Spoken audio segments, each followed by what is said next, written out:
Bible Verse of the Day.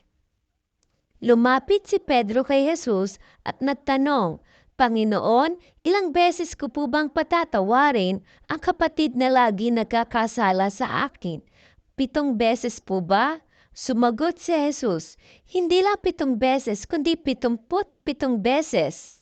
Mateo chapter 18 verse 21 to 22. Panginoon, tulungan mo po kami na mapatawad namin ang mga taong paulit-ulit na nagkakasala sa amin. Hindi po namin ito kayang gawin na sa sarili lang namin. Bigyan mo po kami ng lakas para magawa namin na makapagpatawad kami. Bigyan mo po kami ng isang pusong mapagpatawad.